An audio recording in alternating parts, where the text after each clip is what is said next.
And Chery, I've got to ask you, what is on the menu today? Literally, what are they going to eat? I have no information on that yet, but certainly it's not going to be a dinner that they're going to be able to fully enjoy, because they have a tall task ahead of them. Denuclearization of North Korea or the Korean Peninsula, and what kind of concessions that Washington is able to really bring to the table, really, literally over the dinner table. And really, the setting the table, and we're going to listen into President Trump as he's speaking live. Take a listen. A lot of different products from the United States, which we greatly appreciate. We're reducing the deficit very substantially, as are many countries.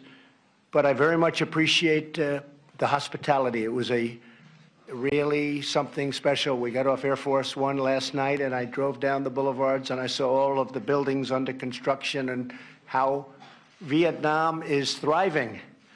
And very importantly, we have a very big dinner tonight, as you know, and meetings with North Korea and Chairman Kim. And we both felt very good about having this very important summit in Vietnam, because you really are an example as to what can happen with good thinking. And on behalf of the United States, I want to thank you very much for hosting, and hopefully great things will happen later on with our meeting, but a lot of good things are happening before, and that's the signing of trade deals with the United States, and we appreciate it very much. Thank you, Mr. President. Thank you. Thank you very much. That was President Trump, of course, in his meeting with the Vietnamese president, and also the two countries, we're talking the U.S. and Vietnam, are expected to have expanded bilateral meetings as well. But, you know, before we went to President Trump's live speech there, really the question is what kind of deliverables that we can expect at the end of this week. And it's interesting how President Trump keeps highlighting the economic potential of North Korea and calling Kim Jong Un his friend in that tweet that Jumana was just talking about.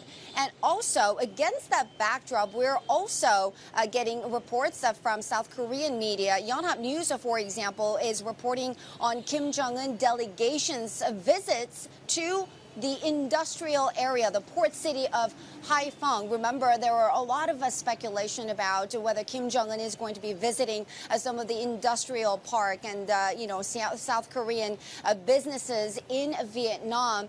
Maybe Kim Jong Un is not the one who goes to check out the scenes of economic growth of Vietnam, but certainly he seems to be interested in doing that and sending his officials who are here in Hanoi with him. So that's really the backdrop. And of course, what we can expect in terms of deliverables, given President Trump's repeated emphasis on economic potential of North Korea, perhaps there is really this idea of, you know, sanctions relief.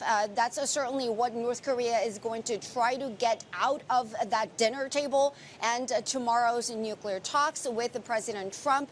And we'll see, and we'll keep talking. Jumana, back to you. Hey everybody, it's Hadley Gamble from our new CNBC Middle East Bureau in Abu Dhabi. Thanks for stopping by. Now to watch more, you can try one of the videos that just popped up on your screen. And don't forget to subscribe.